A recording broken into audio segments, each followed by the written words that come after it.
The limits of debate in this country are established before the debate even begins, and everyone else is marginalized. They're made to seem either to be communists or some sort of disloyal person. A kook, there's a word, and now it's conspiracy. Say they've made that something that should not be even entertained for a minute, that powerful people might get together and have a plan. Doesn't happen. You're a kook. You're a conspiracy buff.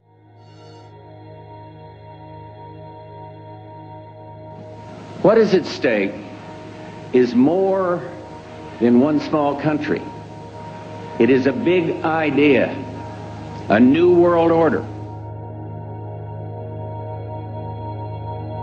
Out of these troubled times, our fifth objective, a new world order, can emerge.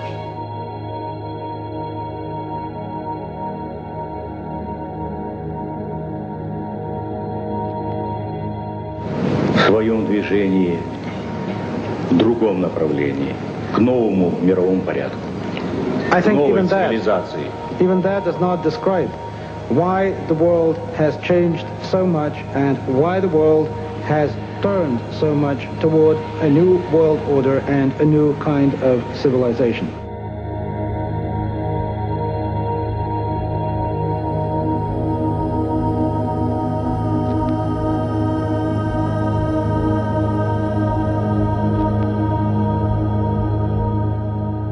After 1989, President Bush said, and it's a phrase that I often use myself, that we needed a new world order, and instead it looks like we got a lot of disorder.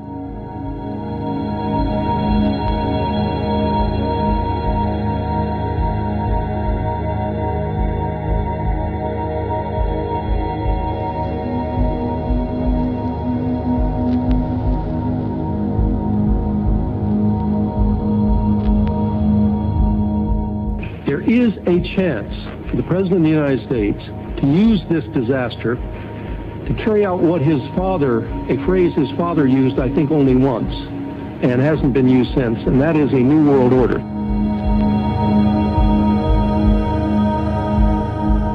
This was a stirring address, in my view, shorter than his father's speech when he announced the New World Order.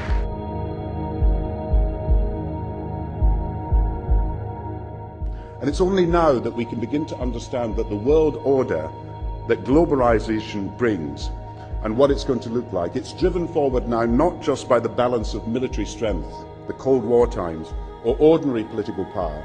It's being driven forward by a seismic shift in economic power that we see around us. We've got to give them a stake in creating the kind of world order that I think all of us would like to see. Thousands of people gathered to hear Barack Obama deliver key foreign policy speech on his current European tour.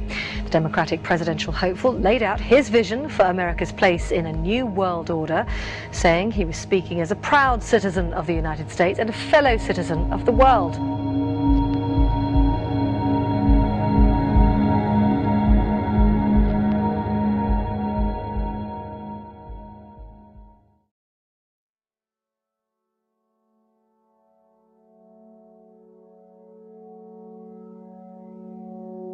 This film is unique in that it systematically studies the origins, activities, and destiny of evil. Presentations in this genre make all kinds of predictions about the future, most of which will turn out to be wrong. Instead of dwelling on the future, I'm going to survey the past. The New World Order is like a rope. That rope is made up of cords of political, military, economic, scientific, cultural, and religious power. Each cord of the New World Order rope is composed of people at the outer layers who have no idea what the ultimate goal of those at the center of each cord is.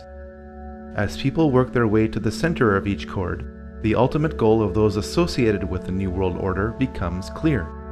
A one-world government, a one-world economy, a one-world military, a one-world society, and a one-world religion, all enforced with absolute control under a single world ruler. This goal is not democratic.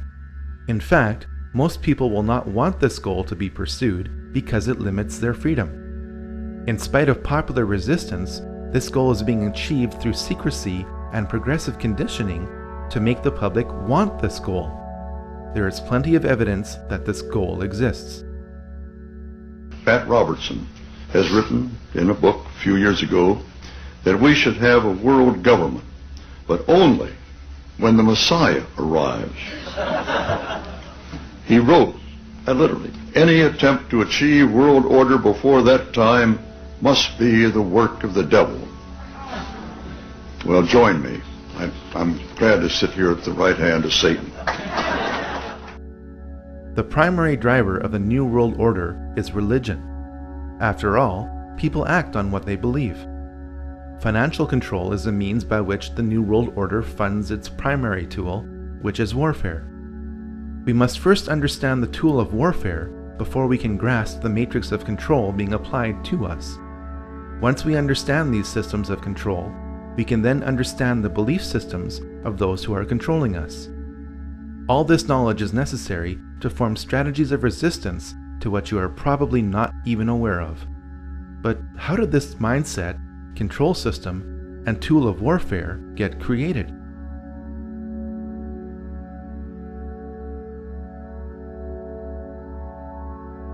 All secret societies trace their origins back to the ancient mystery religions practiced in Sumeria, Egypt, and Babylon.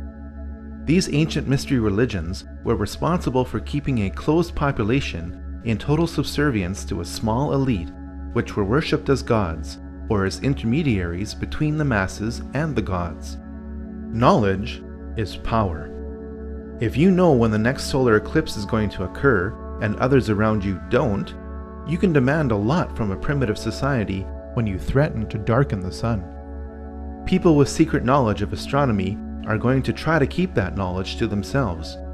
The moment they share that knowledge, their power over any society is eliminated. Large groups of people can be held in check by belief systems given to them by a tiny elite which keeps a core of knowledge to itself. This is why the most powerful groups in any society operate in secret. In fact, the word occult does not mean evil. It means secret. You are not supposed to know the secrets of the elite. Once you discover and verify these secrets, you'll be shocked at how the elite control you. The very word secrecy is repugnant in a free and open society, and we are, as a people, inherently and historically opposed to secret societies, to secret oaths, and to secret proceedings. And there is very grave danger that an announced need for increased security will be seized upon by those anxious to expand its meaning to the very limits of official censorship and concealment. That I do not intend to permit to the extent that it's in my control. For we are opposed around the world by a monolithic and ruthless conspiracy that relies primarily on covert means for expanding its sphere of influence, on infiltration instead of invasion, on subversion instead of elections, on intimidation instead of free choice, on guerrillas by night instead of armies by day. It is a system which has conscripted vast human and material resources into the building of a tightly knit, highly efficient machine that combines military, diplomatic, intelligence, economic, scientific, and political operations. Its preparations are concealed, not published. Its mistakes are buried, not headlined. Its dissenters are silenced, not praised. No expenditure is questioned, no rumor is printed, no secret is revealed. Government at all levels must meet its obligation to provide you with the fullest possible information outside the narrowest limits of national security. And so it is to the printing press, to the recorder of man's deeds, the keeper of his conscience, the courier of his news, that we look for strength and assistance, confident that with your help, man will be what he was born to be, free and independent.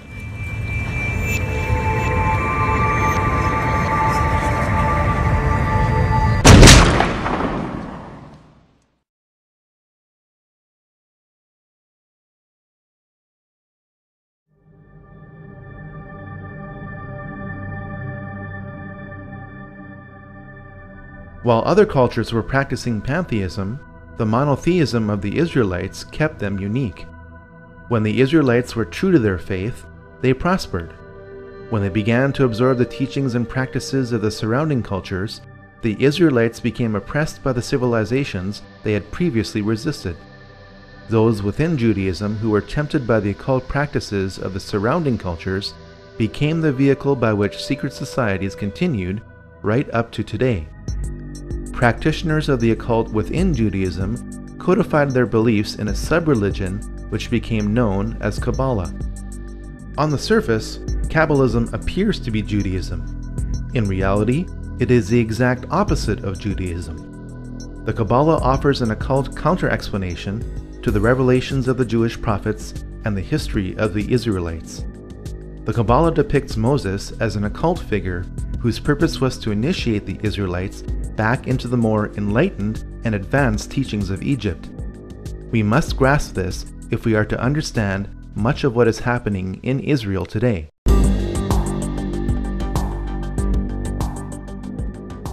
The emergence of Christianity during the height of the Roman era became a problem for the Romans. The more the Roman government tried to suppress Christianity, the more Christianity grew. Please remember that the next time somebody tries to tell you that religion is just a tool of control. Because the Roman government couldn't eliminate Christianity, it eventually decided to merge its belief system with it. The moral decline of the early church can be traced back to the time when Constantine decided to become a Christian for whatever reason. The beliefs of the Babylonians, Egyptians, Greeks, Eastern cultures, and Romans infiltrated much of Christianity as the Roman government merged with Christianity. At the heart of this infiltration was Gnosticism. Gnosticism means salvation through knowledge, while Christianity means salvation through Christ. Gnosticism has always been the primary driver of the New World Order.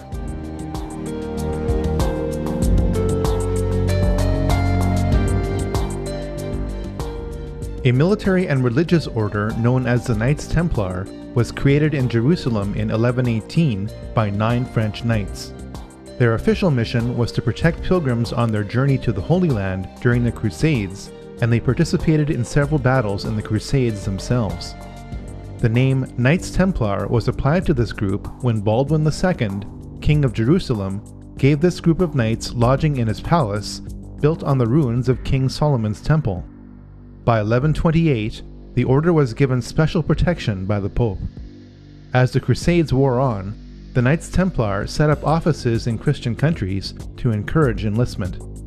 The Knights Templar were a tax-exempt organization and received donations from crusading pilgrims in exchange for protection to and from Jerusalem.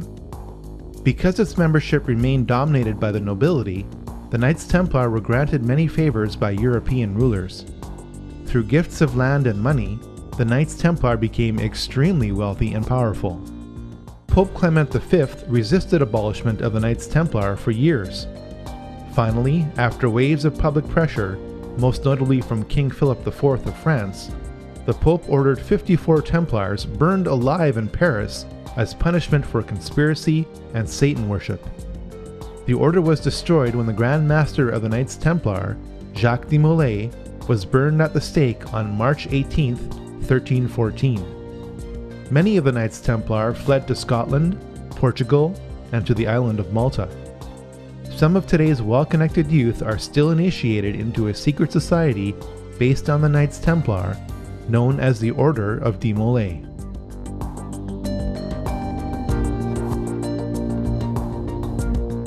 The Rosicrucians were a religious order that combined the beliefs of ancient mystery religions with Christianity. It is not known whether the Rosicrucians were founded independently of the Knights Templar. At some point, these two groups merged and became one. After the Knights Templar were abolished, the Rosicrucians became the key vehicle by which occult teachings were spread throughout Europe. This has also been the case in much of the Jesuit order as it led the Counter-Reformation.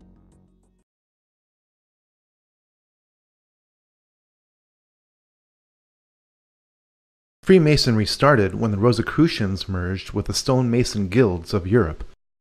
From the 1640s onwards, As the construction of grand cathedrals declined, Masons concentrated less on stonework and more on occult teachings. By 1717, the world's first Grand Lodge of Freemasonry was established in London. Freemasons were initially viewed positively by the public for doing good works, and the number of lodges grew rapidly throughout Europe. The age-old satanic desire for power also grew within Freemasonry. A secret society within a secret society, made up of only the highest levels of Freemasons, fathered a ruthless philosophy that is affecting us to this day. On May 1st, 1776, the Order of the Illuminati was born.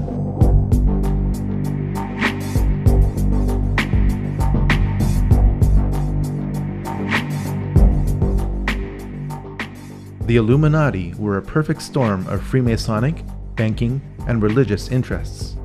If you are truly interested in separating fact from fiction, what remains as fact about the Illuminati from original sources is most disturbing. By reading Robeson's Proof of a Conspiracy, the goals of the Illuminati become clear. Abolition of all monarchical government and patriotism to it.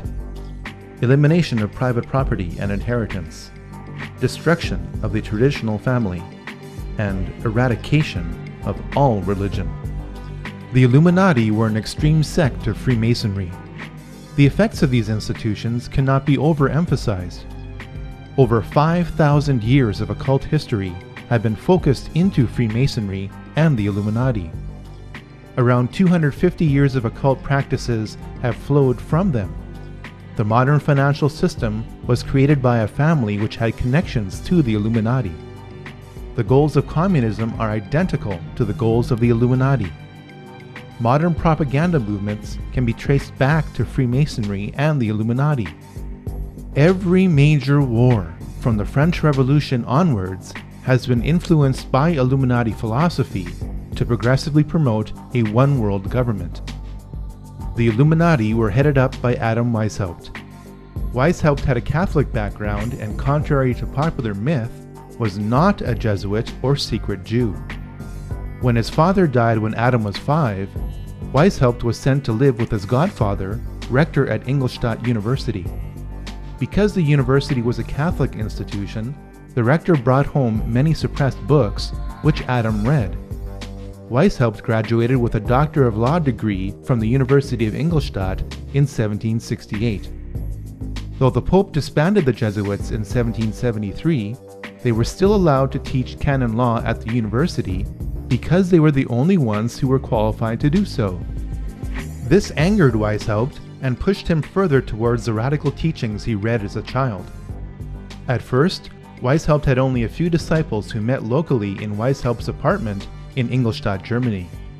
To my knowledge, this is the only presentation to prove the physical origins of the Illuminati. From this upper room, an evil philosophy of extreme rationalism was born. Weishaupt was initiated into the Masonic Lodge of Theodore of Good Counsel in Munich in 1777. Through his growing associations with Freemasons, priests, preachers, professors, dukes, colonels, and counts, Weishaupt worked to weave the Illuminati into the rope of Freemasonry. The nobility wished to become members of the Illuminati to establish more connections to advance their own enterprises and interests. Members of the Illuminati were gradually told the intentions of the group as long as they agreed with them and could be trusted to keep its secrets. In 1782, dozens of participants attended the Masonic Congress of Wilhelmsbad, which became the power base of the Illuminati.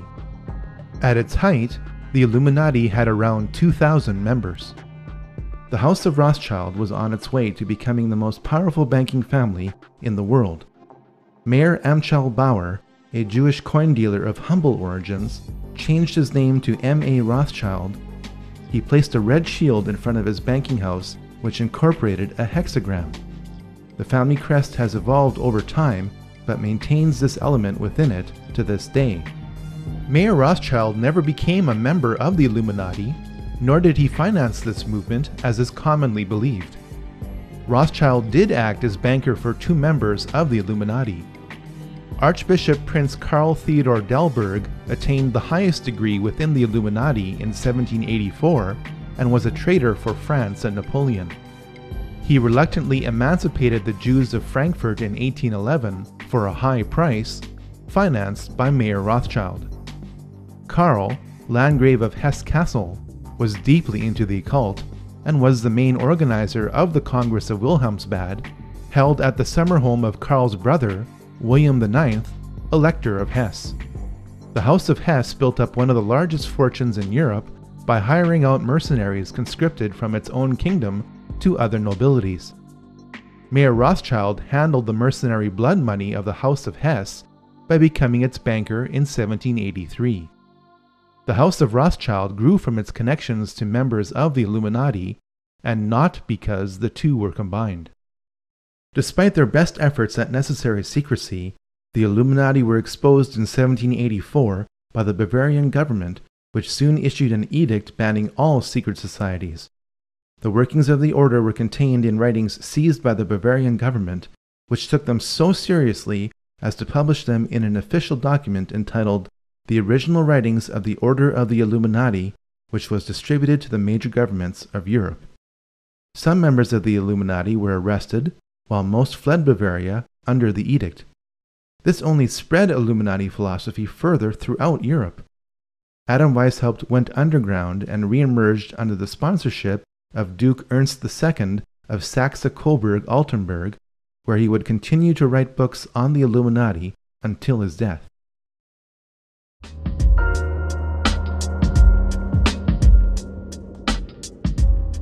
Scattered from Bavaria, the Illuminati quickly re-emerged in France within pre-existing revolutionary groups, the largest of which was the Jacobin Club. The Jacobins, with the money from the Duke of Orleans, bought up and transported out much of the grain supply in France to create an artificial food shortage in 1789. The famine that resulted drove people to revolt. The Jacobins told the people to blame the famine on King Louis XVI and Queen Marie Antoinette. The fate of that French monarchy was sealed in the minds of the public when it was alleged that Marie Antoinette said, "Let them eat cake," in response to the famine. Jacobin propaganda pinned this saying on Antoinette to create maximum hatred for the monarchy. It worked. The hatred of all authority in the French Revolution did not stop with the execution of the French king and queen in 1793. By the time the 6 successive waves of the French Revolution had passed, over 18,000 people had been guillotined without trial. Decapitated heads of the nobility were stuck on bayonets and paraded throughout the streets. The Christian calendar was abolished. The work week was lengthened to 10 days straight. By the time the French Revolution burnt itself out, it is estimated that this program killed 300,000 people, all in the name of liberty, equality, and fraternity. The world's first revolution, guided by the Illuminati, was complete.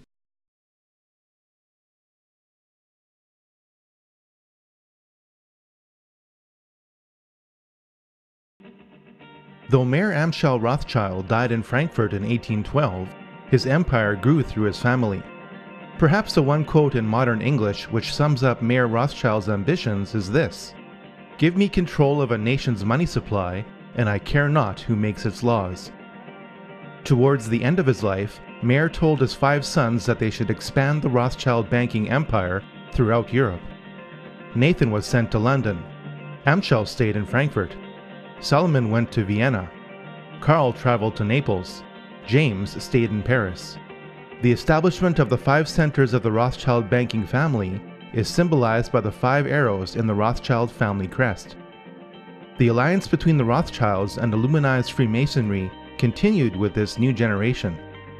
Freemasonry was a common element with Adam Weishaupt, 3 of the 5 Rothschild brothers, and Napoleon Bonaparte. Napoleon was initiated into Freemasonry in June 1798. Napoleon was part of the Inner Masonic Club, but his imperialist ambitions could not be contained. Keep in mind that Napoleon appointed himself as King of France in December 1804. Napoleon enjoyed immense success as Emperor of France, yet his policies contained a fatal flaw. Napoleon's Banque de France which would provide interest-free loans to the people of France, was a direct threat to the Rothschild banking empire. The Rothschilds decided to defeat Napoleon's army, not through military conquest, but by financial dominance. Napoleon needed so much money to finance his war that he agreed to sell all French territory in America through the Louisiana Purchase of 1804. Nathan Rothschild in England took Prince William's money transferred to Amschel Rothschild in Germany and used it to fund British forces. Jacob Rothschild in France was one of several banks helping to fund Napoleon's army. This means that the Rothschilds were busy funding both sides of the War of 1812. The modern financial system, started by the Rothschilds, has been funding both sides of every major war for 200 years. While the Battle of Waterloo was a defeat for Napoleon, it also was a guarantee of financial domination for the Rothschilds. Because the Rothschilds had a network of banking couriers throughout Europe, they were the only merchants allowed to pass through the English and French blockades. One of these couriers crossed the English Channel with the news that Wellington had won the war, a full 24 hours before Wellington's own courier. Nathan Rothschild knew that he was armed with this critical information before anyone else was. He ordered his workers to start selling holdings of British war bonds. Other traders observed this maneuver and started selling their bonds in a panic. The bonds became worthless as everyone thought that Rothschild's action meant that Napoleon had won the war. Nathan Rothschild then instructed his traders to buy all the British bonds they could get. When London heard the news that England won the war against Napoleon, British bonds gained a level of value even higher than before the war began. The ownership of such a vast sum of high-value bonds meant that the Rothschilds literally owned the Bank of England. On top of all this, there were the profits to be made from loans to Europe to repair the damage done by Napoleon. From the Battle of Waterloo onwards, the interests of the British Crown and the Rothschilds were so intertwined that the Rothschilds were given titles of nobility. Eventually, through intermarriage, the Rothschilds became royalty.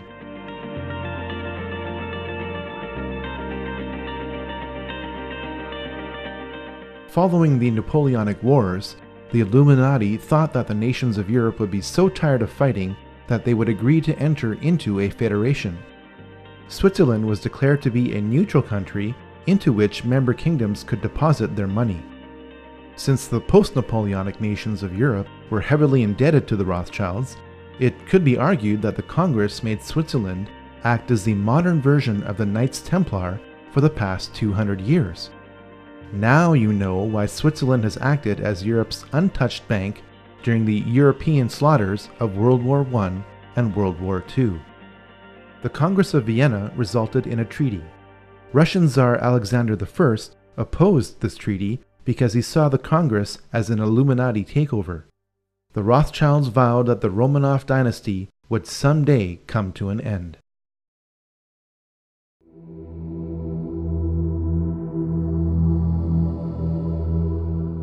Columbus did not discover anything. The Vikings arrived in North America 500 years before Columbus did.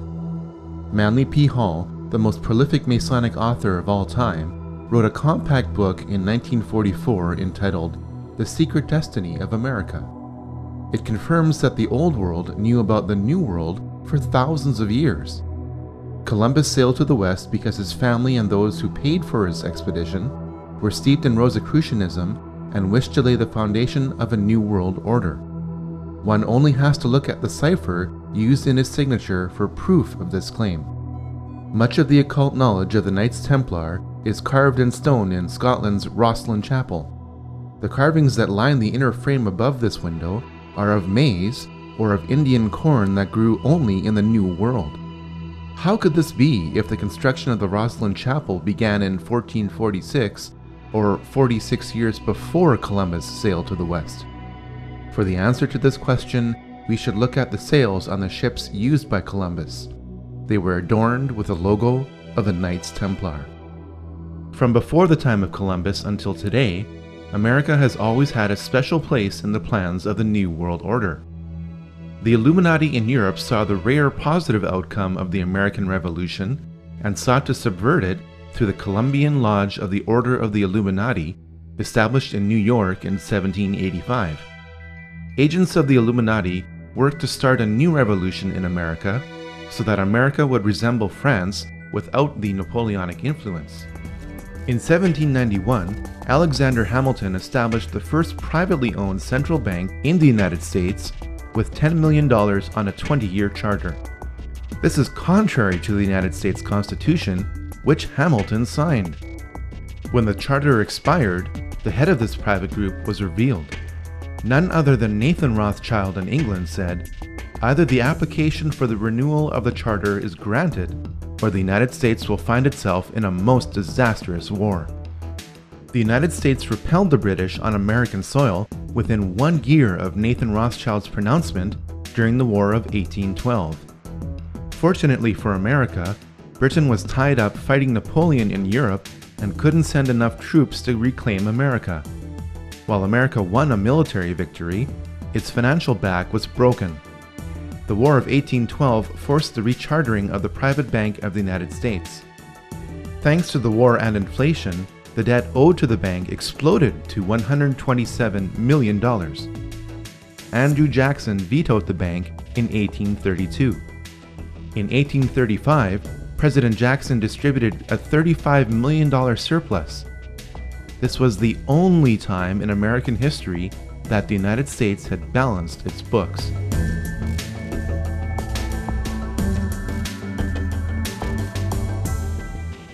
The Rothschilds had their sights set on reclaiming America. A divide and conquer strategy would be used by creating a conflict between the North and the South. The North was to be a British colony annexed to Canada under the control of Lionel Rothschild. The South was to be a French colony given to Napoleon III of France under the control of James Rothschild. Lincoln's main problem shifted from slavery, which he outlawed, to how he was going to pay for the defense of America against the international bankers who were destroying it. Lincoln came up with a brilliant solution called the greenback. The government would print its own interest-free currency that would later be redeemable in gold. The bankers wouldn't stand for this.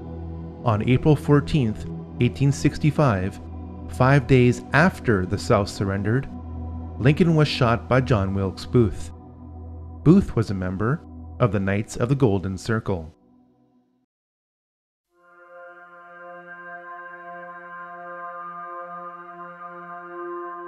The monarchies of Europe, led by the British royal family, had been involved in the occult for centuries through the sponsorship of clairvoyance. The British royal family is deeply Masonic. The Queen's cousin, the Duke of Kent, is British Freemasonry's Grand Master. There is even a Freemasonic lodge in Buckingham Palace. Though the current Queen says that she is not amused at this, she and her predecessors were often Masonic. It is a fact that much of the European nobility goes back to various houses, especially in England and France, which link the lines of the kings of England and the kings of Jerusalem. Fiction occurs when this link is used to create a mythology which states that the British people, led by their monarch, are one of the lost tribes of Israel. British Israel Freemasons also believe that since America was descendant from Britain, Americans who are of British Masonic descent are also one of the lost tribes of Israel. On the back of the US $1 bill, there exists a Star of David, hidden in plain sight. The British royal family is more German than it is English. Queen Victoria was married to Prince Albert of Saxe-Coburg and Gotha. Under pressure from anti-German sentiment created during World War I, King George V changed his family name to Windsor. When Princess Elizabeth wanted to marry Prince Philip of the House of Schleswig-Holstein-Sonderburg-Glücksburg, she faced the same problem that King George did. Prince Philip renounced his titles and adopted the surname of Mountbatten. All 4 of Prince Philip's sisters married into the German nobility, which embraced Nazi philosophy. Remember that Adam Weishaupt wrote more material on the Illuminati under the sponsorship of Duke Ernst II of Saxe-Coburg-Altenburg. Because Prince Albert was great-grandson of Duke Ernst II and consort to Queen Victoria, the British royal family are direct descendants of Ernst II.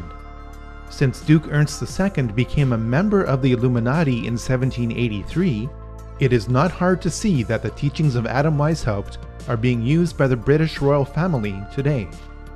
The British monarchy was involved in 2 wars with China over opium. From about the mid-17th century onwards, Europe had a huge trade deficit with China. Europe wanted Chinese tea, silk, and porcelain, but China did not want as much of what Europe had to offer. This trade deficit problem was made worse by the fact that Chinese emperors demanded to be paid in silver and gold coin. The problem was solved when British traders began importing opium into China from India. Large areas of China became addicted to opium. The addiction was so intense that in many areas of China, opium was currency. The conflict between the Chinese emperors and British traders grew so bad that Queen Victoria sent in the British army to fight the Chinese army over opium in 1839 to 1842 and again in 1846 to 1860. When you are told that the British royal family's wealth is based on taxation, don't believe it. It could be argued that the British East India Company occupied India on behalf of the British Crown and its traders. Afghanistan is occupied today by coalition forces. In 2007, 93% of the world's opium production came from Afghanistan. The 2006 Afghan opium harvest was also valued at $3 billion.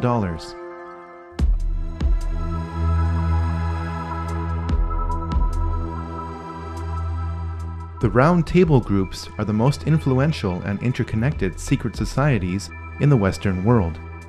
While Cecil Rhodes did not start any of these groups, he was instrumental in ensuring that they worked together toward a common goal. In 1966, Georgetown University history professor Carroll Quigley defined this goal in a massive work entitled Tragedy and Hope.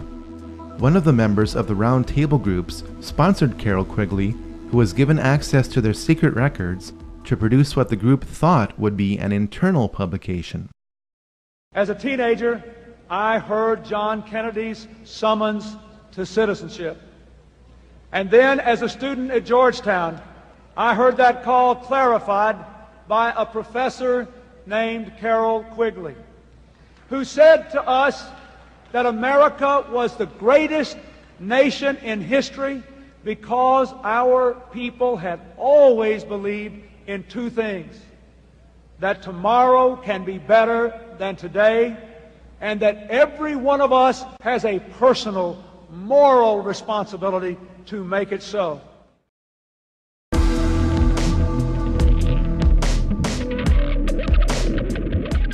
Soon after Adam Weishaupt died, Italian patriot Giuseppe Mazzini was appointed to be the head of the Illuminati in 1834.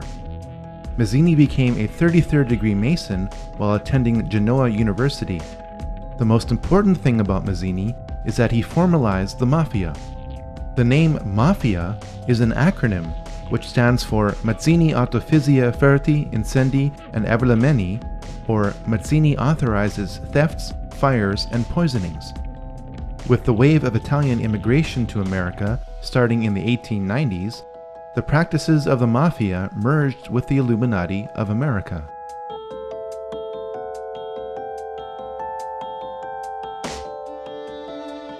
Next to Adam Weishaupt, Albert Pike is the most influential Freemason in history. Pike was asked by American Freemasons to reform its rituals. He did so in a Masonic handbook entitled Morals and Dogma of the Ancient and Accepted Rite of Freemasonry, published in 1871. The Knights of the Golden Circle, or KGC, was a Masonic organization dedicated to establishing a golden circle of territories between Mexico, Central America, the Caribbean, and the southern states, which would officially sanction slavery. Albert Pike was associated with the KGC and created several spin-off groups from it, including the Ku Klux Klan. While he was Sovereign Grand Commander of the Scottish Rite of Freemasonry, Albert Pike created his own office of Chief Justice of the KKK. This is also borne out at the location of his statue, which is in Judiciary Square in Washington, D.C. Albert Pike is responsible for inflaming racial tensions that were the official cause of the U.S. Civil War. Now you can understand how the American Civil War was really about who would control the money supply of the United States, and that slavery was a secondary issue in this conflict.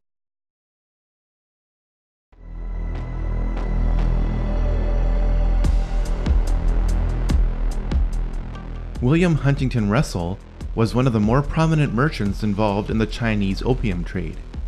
Born in America, Russell did what most wealthy businessmen did during the Industrial Revolution: protect his assets from taxation by establishing a tax-free foundation.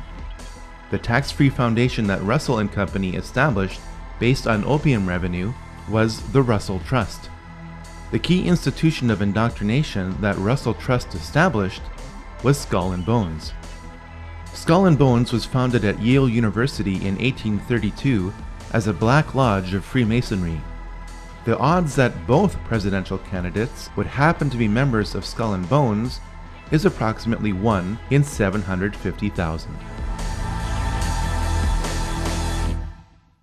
3 generations of the Bush family had been members of Skull and Bones.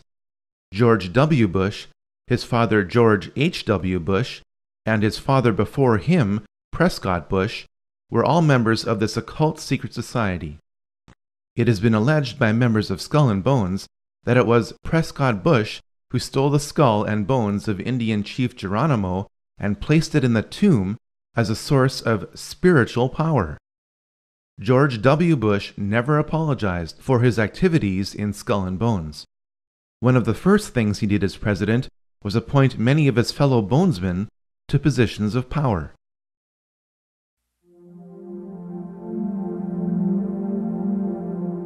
Georg Hegel was a German philosopher who came up with a basic system for achieving the goals of the Illuminati called the Hegelian dialectic. This system is based on 3 steps. In step 1, a rogue government will create the problem that harms or even kills its own citizens. This deception is known as a false flag attack. In step 2, a rogue government will control the reaction to the problem which it created by typically blaming it on an enemy or some aspect of its own society over which it seeks more control. This is why the term false flag attack is so named. In step 3, a rogue government will offer the solution to the problem which it created. This solution is typically a war or a system of regulations. The solution would usually not be accepted by the public had the rogue government not created the crisis and controlled the reaction to it in the first place. A government which seeks increasing control can keep pushing society to accept its agenda by following a series of problems, reactions, and solutions which it planned all along. The significance of the Hegelian dialectic is not how evil it is, but rather how often governments choose to follow it. There has not been a major war in the 20th and 21st centuries that does not follow the Hegelian dialectic.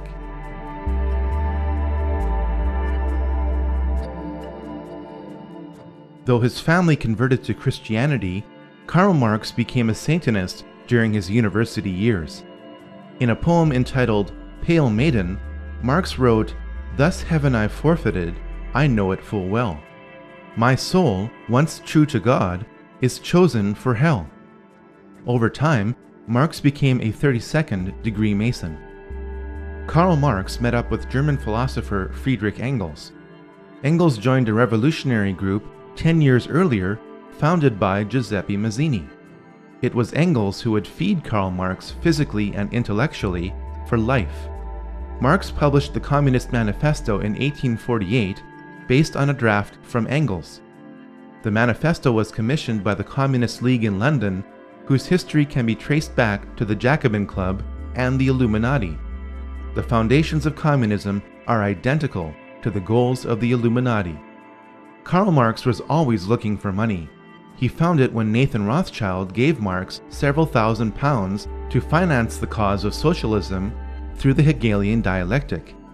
Marx wrote Das Kapital in 1867, which became known as the Bible of the working class. While his Bible called for the working class to rise up and overthrow the financial bourgeoisie, Marx evidently did not practice what he preached. In an 1864 letter to his uncle, Marx announced that he made £400 on the stock exchange. Nikolai Lenin picked up where Karl Marx left off. Lenin admired Mikhail Bakunin, who wrote, "The evil one is the satanic revolt against divine authority. Satan, the eternal rebel, the first free thinker, and the emancipator of worlds." While attending university, Lenin became a Mason.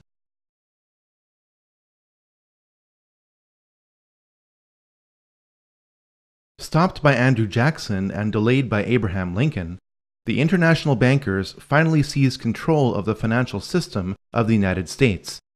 On December 23, 1913, the Federal Reserve Act passed through Congress when most congressmen were home for Christmas. President Wilson promised to sign the Federal Reserve Act in exchange for campaign contributions. This unconstitutional act allowed a private group of international bankers to print pieces of paper as money which would be loaned out to the government at interest. Leading directly or indirectly through their agents, the most prominent members of this group were J.P. Morgan, J.D. Rockefeller, Jacob Schiff, and Max and Paul Warburg. Every member of this group was connected in different ways to the Rothschilds. The international bankers wasted little time in doing what they do best: finance wars.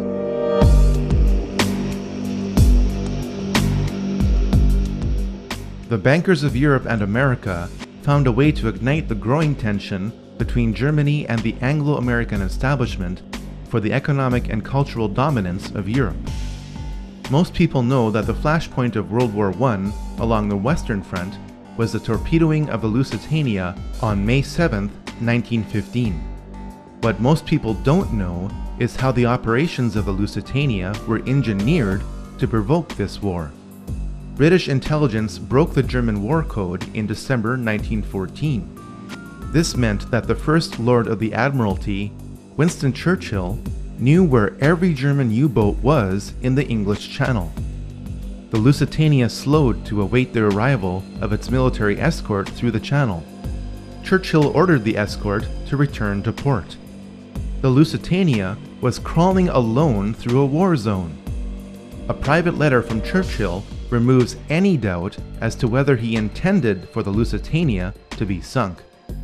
Roughly 1,200 people lost their lives in an engineered event designed to start a war. The Germans claimed that the Lusitania was carrying arms from America to be used by Britain against Germany. 93 years later, this claim has been proven to be true. The English-speaking press, controlled by the CFR in America and the Rothschild-owned news services in Europe, published the claim that the barbaric Germans had attacked an unarmed passenger ship. This ignores the fact that the German government placed warnings in New York newspapers reminding passengers that the ship would be sailing into a war zone. The best example of how the Illuminati bankers funded both sides of World War I was given through Max and Paul Warburg. Paul Warburg's firm of Kuhn, Loeb & Company was in charge of Liberty Loans, which helped finance the American military. Max Warburg's firm of M.M. Warburg & Company helped finance the German military. The Rothschilds were unable to control Russia because of the Tsar until World War I, when the alliance between the European and American bankers was complete. Jacob Schiff spent $20 million in gold to finance the Russian Revolution through Leon Trotsky, who was exiled in style in New York. Of the 384 commissars that were to make up the new Russian government, 264 had come from the United States. When the ship carrying the men and materials for the revolution were seized at the port of Halifax by Canadian authorities, President Wilson secured their release by stating that if they weren't let go, the US would not enter the war. Lenin, exiled in Switzerland, promised to make peace with Germany if he overthrew Russia's temporary government. He was placed in a sealed railway car with $5 million in German gold and was sent to Russia. When the elections were held in November 1917, Lenin's communists received only 24% of the vote. Lenin had to use force in order to represent the people. The United States stepped in with enormous amounts of food and relief supplies as famine gripped Russia while Lenin took control of it. This opened the door for American industrialists and financiers like J.D. Rockefeller to build the infrastructure of Russia. The net effect was that America continued to support the communist revolution. This support was extended as power was transferred from Lenin to Stalin in spite of Stalin's ruthlessness. World War I ended according to the master plan of the 20th century Illuminati financiers. They knew that communism could only continue so long as capitalism supported it. The financiers also knew that the oppressive chains of the Treaty of Versailles would be broken by a leader who would eventually rise up from within Germany. Welcome to the first round of Problem, Reaction, and Solution.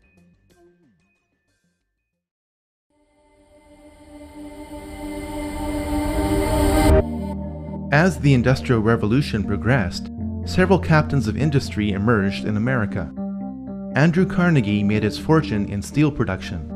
Henry Ford excelled at making cars. John D. Rockefeller made the largest fortune in America through banking based on oil production. Many have speculated that the CFR is an acronym based on Carnegie, Ford, and Rockefeller. While this may not be the case, all three of these men have had a financial stake in the CFR, which was officially formed in New York in July 1921. Its logo features a rider on a white horse giving a Masonic salute. The Latin word in the logo means everywhere. The CFR in New York is the counterpart to the Royal Institute in London. Both groups are members of the Round Table groups. The same bankers which established the Federal Reserve in 1913 funded the CFR through dozens of tax-free foundations. If you want to catch a ride in the Anglo-American machinery of the Illuminati today, you will agree to be told what to do. It's good to have an outpost of the council right here down the street from the State Department. We get a lot of advice from the council, so this will mean I won't have as far to go to be told what we should be doing and how we should think about the future. It's good to be back at the Council on Foreign Relations. As Pete mentioned, I've been a member for a long time and was actually a director for some period of time. I never mentioned that when I was campaigning for re-election back home in Wyoming. The goal of the Royal Institute and the CFR is nothing less than one world government. In 1950, CFR member James Warburg testified before the Senate Foreign Relations Committee and said, "We shall have world government whether or not you like it, by conquest or consent." You would think that the CFR would be the talk of the American mainstream media, but the CFR dictates what will make the American news and how it will be presented to reporters in key positions who are along for the establishment ride.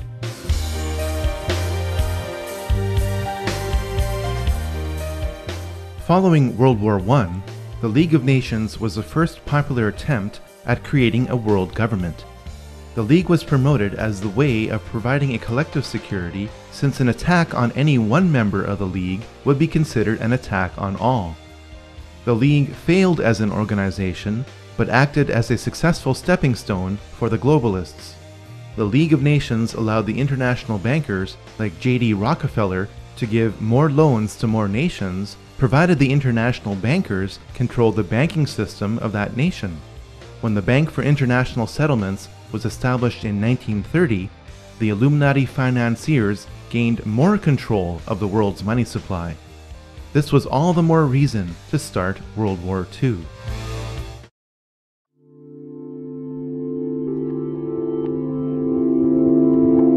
Adolf Hitler was offered as the manufactured solution to the burden imposed upon Germany by the Treaty of Versailles.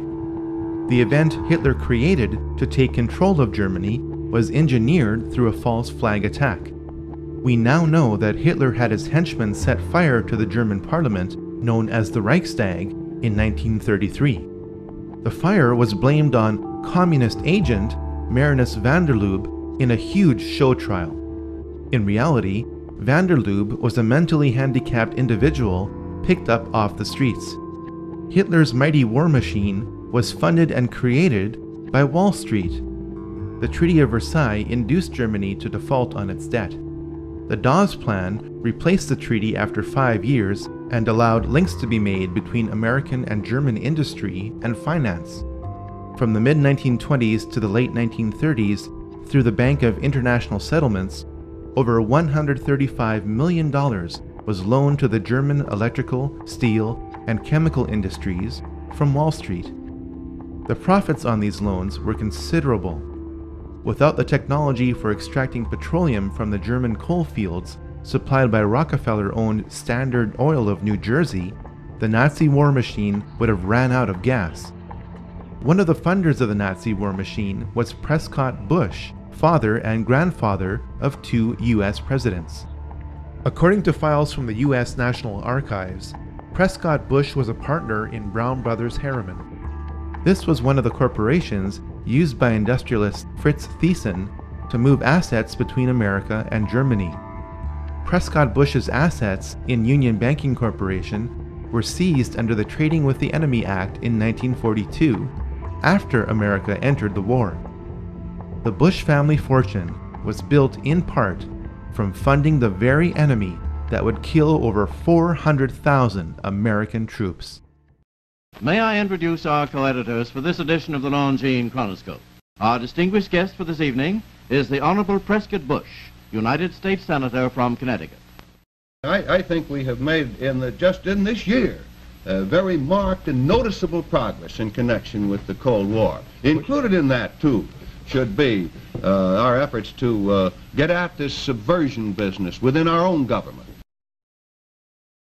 The ideologies of the Nazis and the Communists were set against each other by the Illuminati financiers in a dialectical struggle. Both ideologies are flawed and use the same means to produce the same result. The Illuminati financiers chose to eliminate the Nazi movement and preserve communism for one very important reason. Hitler started to print money just like the Federal Reserve. At this point, all of Europe was tied up in war with itself. The problem and reaction stages of World War II would only be solved through America. America entered World War II based on the Pearl Harbor attack that was allowed to happen and deliberately made worse. The Japanese signals indicating the time, place, and resources to be used in the attack were remotely intercepted and sent to President Roosevelt. President Roosevelt chose not to relay the information to Pearl Harbor. America now had the excuse to attack Germany, even though Germany never attacked America. The Japanese were ready to surrender in February 1945, but 2 nuclear bombs were dropped on them after this date instead of being used in Europe.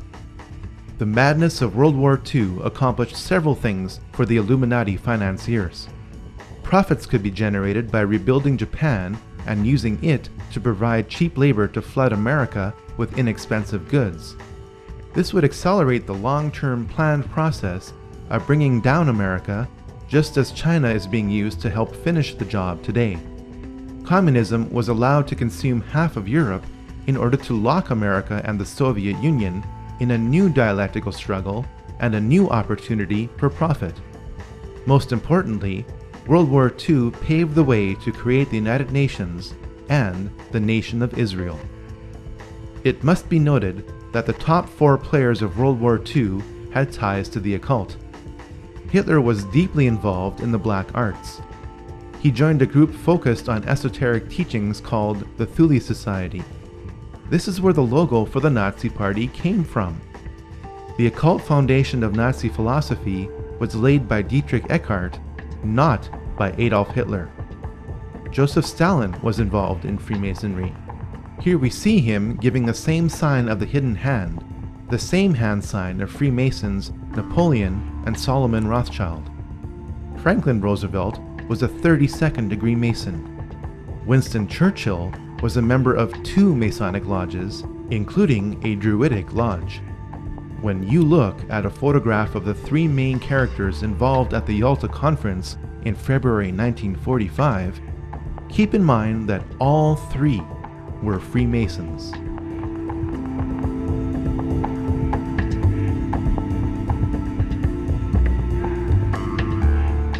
The United Nations was the second prearranged attempt at world government, offered as the solution to future conflicts like World War II. To help prevent the pivotal United States from backing out of the United Nations, as it did with the League of Nations, the UN was to be located on American soil with land graciously donated by John D. Rockefeller Jr. Through its domination of the American media, the CFR conditioned the United States to accept the increasing role of the UN in the drive for world government.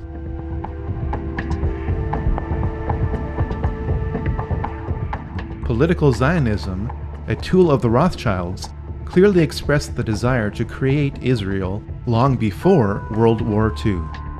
This is documented in the Balfour Declaration of 1917. Arthur James Balfour of the British Foreign Office announced that it was the will of His Majesty's government to establish a Jewish homeland in Palestine. This official policy was given to the World Zionist Federation of Great Britain, headed by Lord Rothschild, over 30 years before Israel was created. James Balfour, a willing tool of the British Freemasonic crown, was awarded many Masonic royal titles for this and other services rendered. Political Zionism used and magnified the anti-Semitism of the Nazi movement to create Israel. As soon as Hitler took power in 1933, many Jews around the world boycotted German goods. The political Zionists in Palestine negotiated a secret deal with the devil. In return for the transfer of 60,000 Jews and $100 million to Palestine, political Zionists would halt the worldwide Jewish-led anti-Nazi boycott that threatened to topple the Hitler regime in its first year. Over 40 million Chinese died in a 25-year period under the dictatorship of Mao Zedong, yet all you probably know is the phrase, 6 million Jews. The Holocaust of the Jews has been ground into the public consciousness by the political Zionists who used its horror to justify their goal. Theodor Herzl's dream was realized when the flag he proposed, based on the Rothschild hexagram, flew over Israel in May 1948.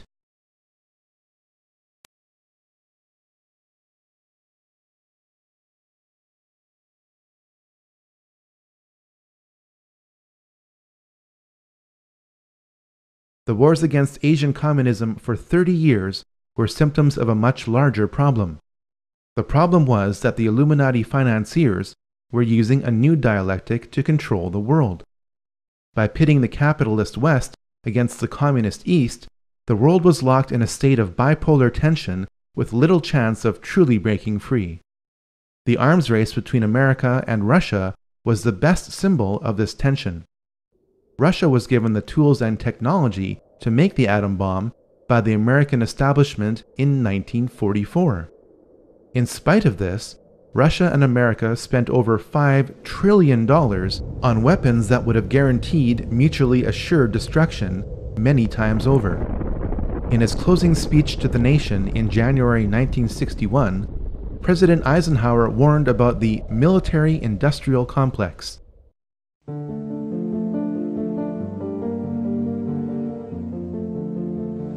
Until the latest of our world conflicts, the United States had no armaments industry. American makers of plowshares could, with time and as required, make swords as well. But we can no longer risk emergency improvisation of national defense. We have been compelled to create a permanent armaments industry of vast proportions. Added to this, 3.5 million men and women are directly engaged in the defense establishment. Now, this conjunction of an immense military establishment and a large arms industry is new in the American experience. The total influence, economic, political, even spiritual, is felt in every city, every state house, every office of the federal government. We recognize the imperative need for this development, yet we must not fail to comprehend its grave implications. Our toil, resources, and livelihood are all involved. So is the very structure of our society. In the councils of government, we must guard against the acquisition of unwarranted influence, whether sought or unsought, by the military-industrial complex. The potential for the disastrous rise of misplaced power exists and will persist. We must never let the weight of this combination endanger our liberties or democratic processes. We should take nothing for granted. Only an alert and knowledgeable citizenry can compel the proper meshing of the huge industrial and military machinery of defense with our peaceful methods and goals, so that security and liberty may prosper together. We didn't listen to him then. We still aren't listening now. The Illuminati financiers planned for the failure of communism. Communism as a system is guaranteed to fail without support. It failed in 1989 through the symbology of the fall of the Berlin Wall. China was busy by this time producing goods for the capitalist West. In 50 years, the planet went from a multipolar world to a bipolar world to a monopolar world. In the meantime, 3 more secret societies emerged to help manage the planet without your awareness or consent. The time to encourage another war would soon be around the corner.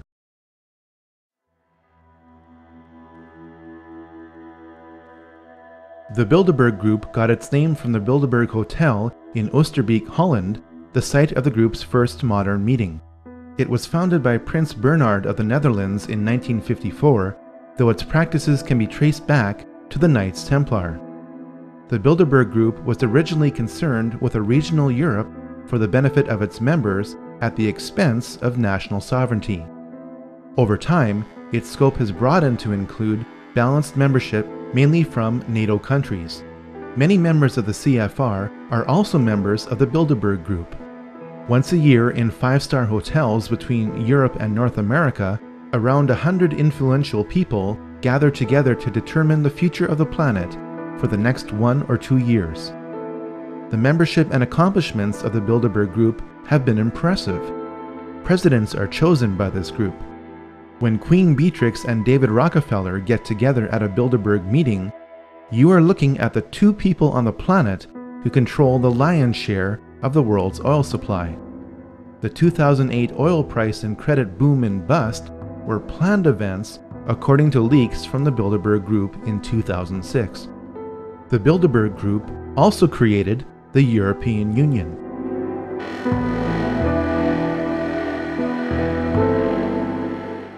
The Club of Rome promotes peace and prosperity, but does so in a way that advances world government at the expense of national sovereignty. It was founded in April 1968 by Aurelio Pecci, a prominent Italian industrialist. Affiliations with the Club of Rome have included members of the Rockefeller family and the CFR. Of all the globalist organizations we have encountered so far, the Club of Rome is the group which is the most heavily involved in the New Age movement, regardless of its size. This group specializes in promoting neo-feudalism to justify social and economic control.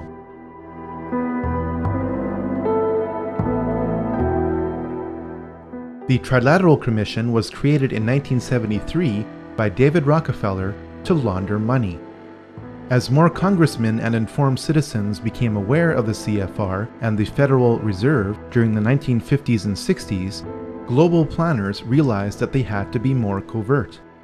Their American and European money would have to be sent to Japanese industrialists and Arab oil magnates who would use it to buy up Western businesses and real estate.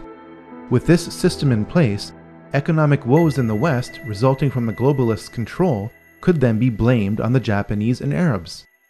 Arab leaders who couldn't agree on anything for centuries suddenly came together to create the OPEC oil embargo of 1973. High gas prices made the Americans flock to Japanese cars.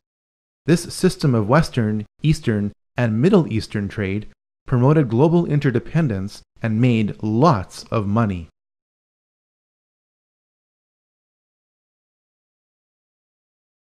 Saddam Hussein became the new target of the Illuminati financiers with the collapse of communism in 1989. White House Special Envoy Donald Rumsfeld met Saddam in December 1983. Rumsfeld gave Saddam the gas he used to kill thousands of his own people, but that didn't matter to the elite. What did matter was that Saddam was pumping too much oil to get rid of his foreign debt. This lowered oil prices by flooding the oil market, angering OPEC nations. It also lowered the value of the US dollar because it was the world's reserve currency and oil is traded in US dollars. Saddam was becoming independent and had to be stopped. US Ambassador to Iraq, April Glaspie, met Saddam in July 1990. When Saddam asked the ambassador what the American response would be if he were to invade Kuwait, the ambassador replied, "We have no opinion on the Arab-Arab conflicts, such as your dispute with Kuwait." Saddam bit on the bait and invaded Kuwait 1 month later. Operation Desert Storm followed in 5 months in January 1991. Saddam's army was destroyed in 5 weeks. While I was there, I saw the Iraqi soldiers come into the hospital with guns. They took the babies out of the incubators, took the incubators, and left the children to die on the cold floor.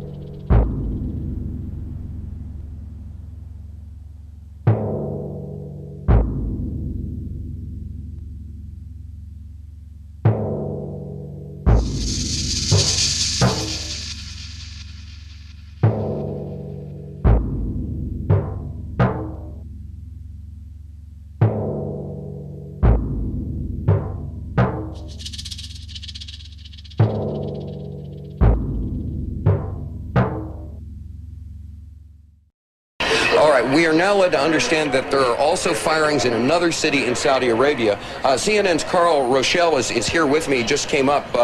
Carl, I know we can't be very specific given these restrictions, but within those parameters, what did you see? Well, what I saw, I didn't see anything hit. I looked almost straight above us. There was a vapor trail coming from my right to my left, and there's a cloud of something. It looks like it might have been an explosion, a cloud. Oh, I'd say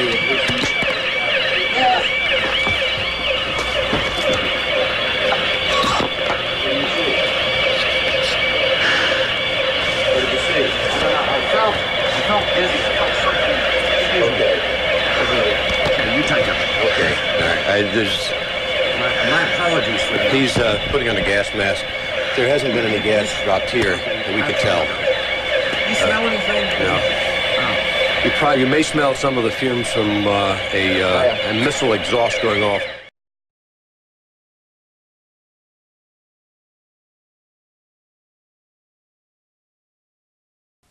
Je suis un journaliste américain.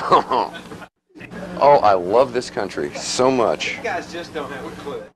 This is a Scud. You can tell it by its distinctive label. Now, when the missile is launched, the first thing you look for is the plume sticking out behind it. Now, when you detect this, you can tell it's been launched. Thank you.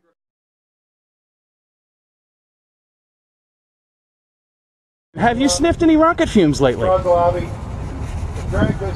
You got a gas mask around, bud? Oh, I get it. Oh, I see. That's good. And yeah, I thought it was.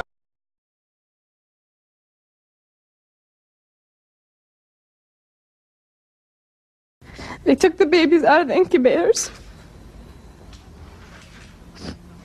took the incubators and left the children to die on the cold floor. And they had kids in incubators, and they were thrown out of the incubators so that Kuwait could be systematically dismantled. It's a proud day for America, and by God, we've kicked Vietnam syndrome once and for all. Thank you very, very much. Saddam's baited invasion meant that the nation of Iraq and its rich oil reserves could be held indefinitely as ransom by the globalists from 1991 onwards. But this was not enough for the elite. George Herbert Walker Bush, member of Bohemian Grove and Skull and Bones, whose father helped finance the Nazis, signaled the intention of the Illuminati. His New World Order speech to Congress was given on September 11, 1990, exactly 11 years before another staged event. The crisis in the Persian Gulf, as grave as it is, also offers a rare opportunity to move toward an historic period of cooperation. Out of these troubled times, our fifth objective, a new world order, can emerge.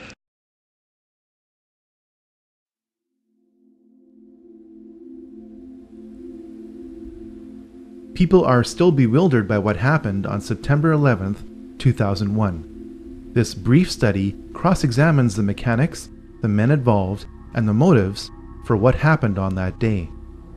Most people assume that Flight 93 was crashed by its passengers after they overtook the terrorists who controlled it. After all, it left a scar in the earth. Here's the problem.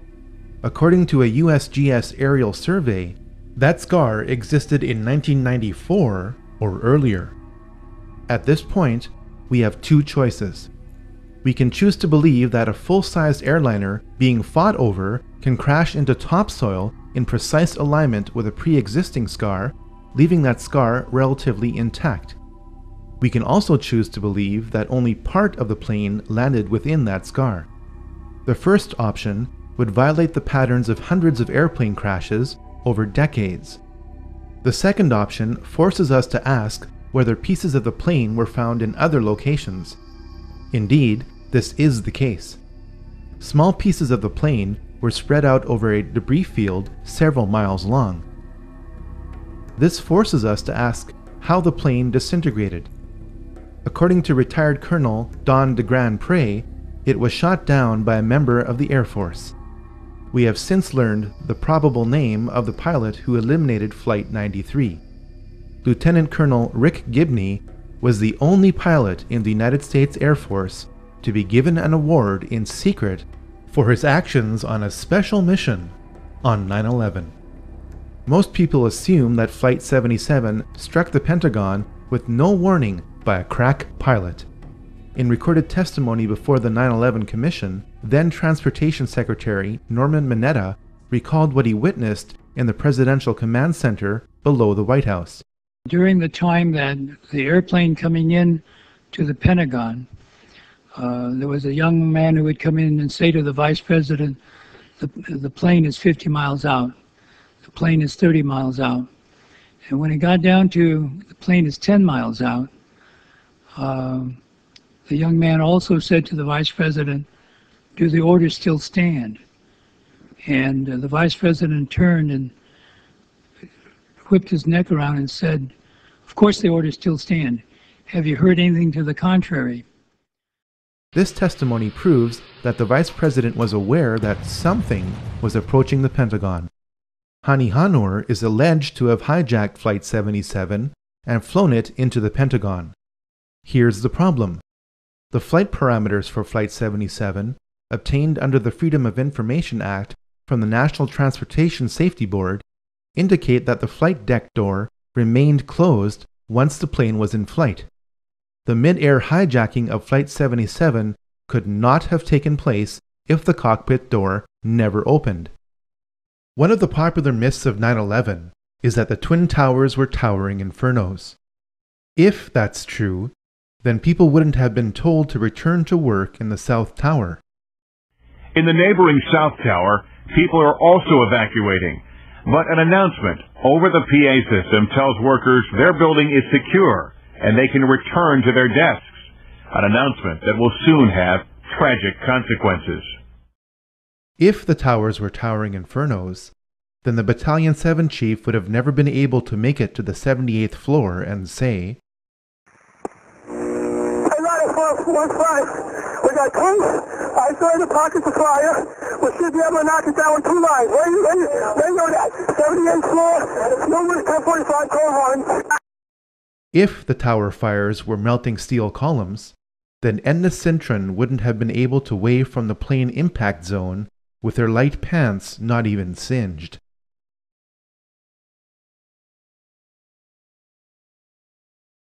The collapse of Building 7 forces us to consider other possibilities for the collapse of the Twin Towers. Here's the problem. Building 7 was not hit by a plane and not splashed with burning jet fuel, yet at 5:20 p.m. on September 11th, Building 7 fell exactly like the Twin Towers did. For the third time today, it's reminiscent of those pictures we've all seen too much on television before, when a building was deliberately destroyed by well-placed dynamite to knock it down. The most logical explanation for the building collapses on September 11th is the most outrageous: through the use of explosives. All explosives leave residues. A 2009 peer-reviewed scientific paper has been published in the Open Chemical Physics Journal proving that explosive residues of specialized thermite, which could only have been made in advanced military labs, were found in preserved dust samples from the remains of the buildings. Jet fuel is premium-grade kerosene which cannot melt steel. Thermite is a mixture of iron oxide and aluminum. When ignited, it burns at over 2,500 degrees Celsius to instantly liquefy steel. There is plenty of evidence that thermite was used on that day and that it kept reacting for weeks after the buildings collapsed. You'd get down below and you'd see molten steel running down the channel rails, like you're in a foundry. Yeah, like lava. Like lava. A volcano. In addition to thermite, 2 other types of explosives were used to level 3 buildings on 9/11. The job of the shape charge is to cut steel H-beams. The way we do this is by cutting the beam at an angle, which, through a series of beams cut at the same angle, will tend to make the building shift over and walk. Shape charges were used to slice through posts at an angle, not straight across, for a reason. The 4-1 should have taken a couple of companies that they were leaving back. Go against another. You want to call your mother or something? You got to get back to We made it outside. We made it about a block. We made it at least 2 blocks, and we started running. Floor by floor, instead of popping out. It was if they had detonated. Yeah, if they were planned to take down a building. Boom, boom, boom, boom, boom, boom, boom.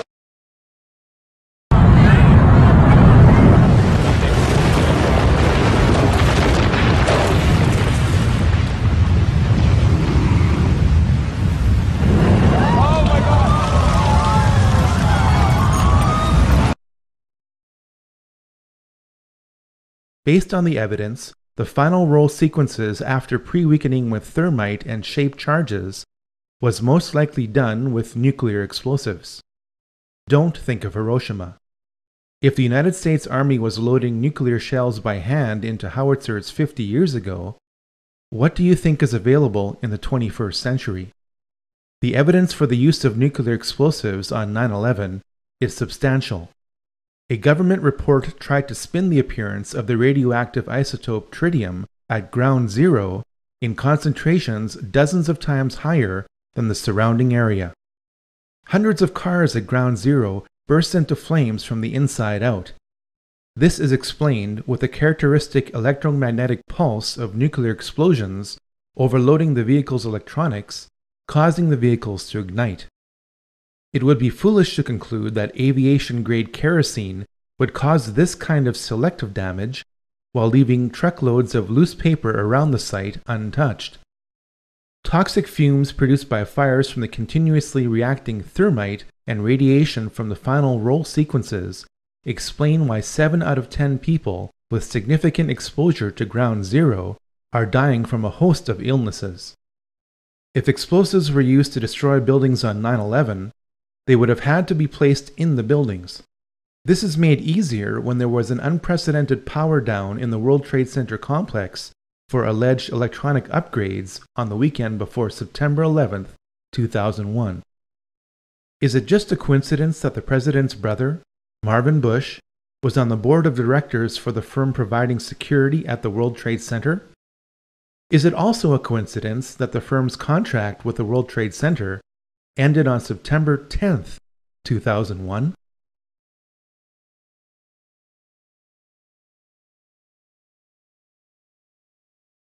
The so-called terrorists who attacked America without warning were trained and lived at U.S. military bases. The radical Islamic terrorists of 9/11 got drunk in a Florida bar, paying for their drinks with a wad of cash. Some of the terrorists who died in 9/11 have turned up alive and well. The 9/11 terrorists list has not been updated. Documents reveal that Osama's CIA codename was Tim Osman. This leads us back to Zbigniew Brzezinski because he created the Mujahideen in the late 1970s, which were later renamed Al-Qaeda. The people of Pakistan know what the US will never admit to, that Osama bin Laden is a CIA asset. Who is Osama bin Laden? He's just a character created by America. Well, actually, 98% of Pakistan would probably follow along the same line. They believe that Osama is basically a CIA agent who is working undercover to put a bad image of Islam. Really? You know, that land over there is yours. You'll go back to it one day because your fight will prevail and you'll have your homes and your mosques back again because your cause is right and God is on your side. This is assuming that Osama is still alive and that the conveniently timed release of new Osama recordings aren't faked. This brings us to why 9/11 occurred. James R. Bath met George W. Bush during their time at the Texas Air National Guard. Both were kicked out for being AWOL. Through a trust agreement created in July 1976, James Bath was authorized to invest money from Salem bin Laden, father of Osama bin Laden. This was at the time when George Bush Sr. was director of the CIA.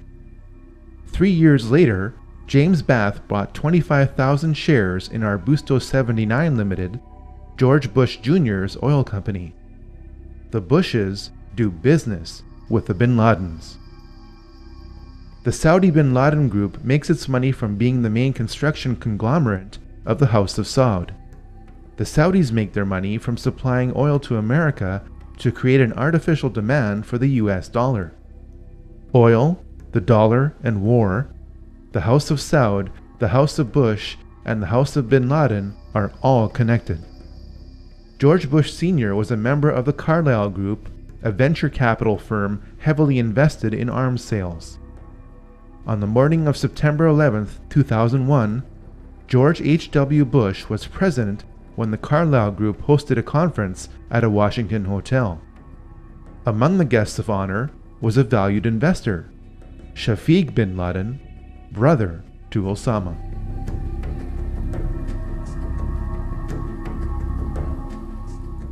Operation Northwoods is the name of a top-secret report produced in 1962 by the highest-ranking military officer in the United States. This report remained classified for nearly 40 years, and for good reason. It suggested that the United States military should attack America under a system of pretexts. The attack would then be blamed on Cuba as an excuse to invade Cuba. The details of this report are staggering. Items inside a military base could be blown up and burnt. A ship at harbor could be sabotaged by starting large fires with naphthalene. Funerals for mock victims could be conducted. A modified military plane could be substituted for a civilian plane and loaded with passengers under carefully prepared aliases. The military aircraft would then be converted to a drone.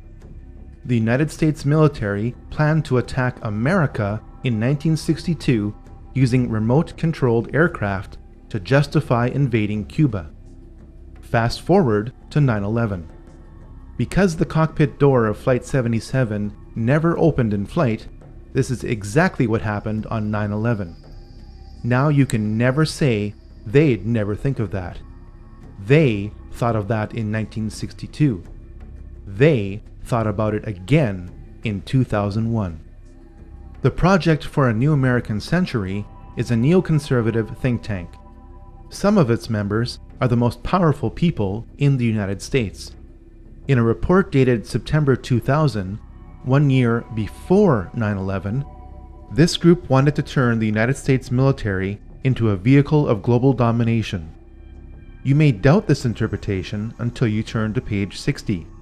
Here, we read that advanced forms of biological warfare that can target specific genotypes may transform biological warfare from the realm of terror to a politically useful tool. This report noted that this transformation would trouble American allies and would take a long time, absent a catastrophic and catalyzing event like a new Pearl Harbor. The goal of the war on terror is to make loads of money and to accelerate the next great dialectical war. Insurgents keep being captured, but some of them turn out to be MI5 agents. Over 160,000 soldiers and 180,000 civilians and mercenaries are being used to fight 100 Al-Qaeda soldiers. Members of Al-Qaeda are being trained at US military bases. Opium is flowing from Afghanistan. The lies are so thick that bricks of cash are being given out to soldiers to keep them quiet. The Illuminati do not want peace. They want more wars. I met Rockefeller through a female attorney I knew, and I met him and I liked him, and he was a very, very smart man. He's the one who told me 11 months before 9/11 ever happened that there was going to be an event.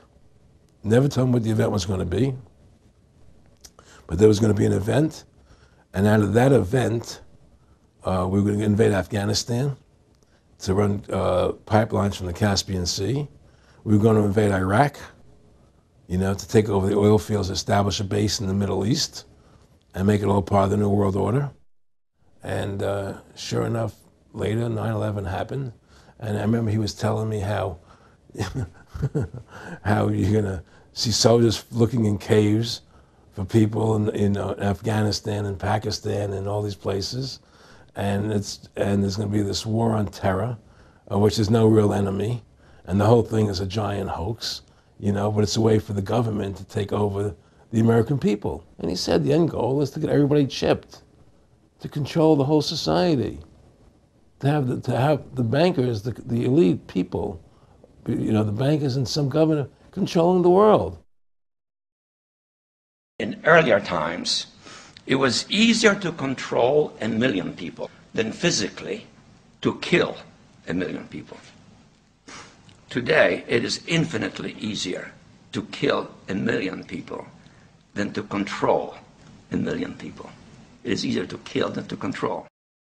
He has proven to be an outstanding friend and somebody who I've learned an immense amount from, and for him to support me in this campaign and then be willing to come out here to Iowa is a testimony to his generosity. So if everybody could please give Dr. Brzezinski another round of applause.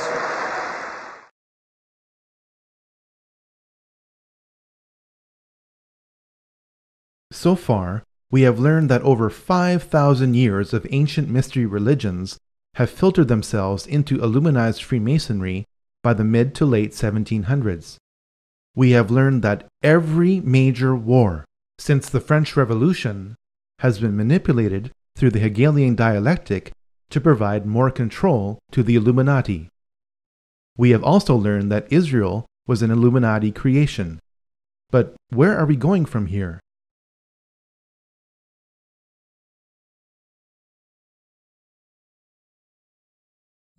In September 1973, the Club of Rome issued a report entitled Regionalized and Adaptive Model of the Global World System. It proposed dividing the world into 10 kingdoms. Yes, it actually used the phrase 10 kingdoms. While the boundaries of these 10 kingdoms are subject to change, it is their proposal that is the point. Since that proposal in 1973, the world is being divided into 10 kingdoms. It started with the European Union. It is continuing with the African Union. It is now here with the North American Union, or NAU. Our elected political leaders in North America deny the existence of the NAU, calling it a conspiracy theory. They do so while the Queen's representative in my province of Manitoba lays out its infrastructure. Can you say today that this is not a prelude to a North American Union similar to a European Union? Are there plans to build some kind of superhighway connecting all three countries? And do you believe all of these theories about a possible erosion of national identity stem from a lack of transparency from this partnership? A couple of my opposition leaders have speculated on massive water diversions and superhighways to the continent, maybe interplanetary, I'm not sure as well. Manitoba is also taking a major role in the development of a mid-continent trade corridor, connecting our northern port of Churchill with trade markets throughout the central U.S. and Mexico. I'm amused by some of the speculation, some of the old, you call them political scare tactics. If you've been in politics as long as I have, you get used to that kind of technique, where you lay out a conspiracy and then force people to try to prove it doesn't exist. And that's just the way some people operate. An alliance has been built with business leaders and state and city governments spanning the entire length of the corridor. When fully developed, the trade route will incorporate an inland port in Winnipeg with pre-clearance for international shipping. I'm amused by the difference between what actually takes place in the meetings and what some are trying to say takes place. It's quite comical, actually, when you realize the difference between reality and what some people are talking on TV about. And we cannot be effective at major economic matters any longer unless we work with our other economic partners around the world and work with them closely and intimately. That is essential. I know some people don't like it. It's a loss of national sovereignty, but it is a simple reality.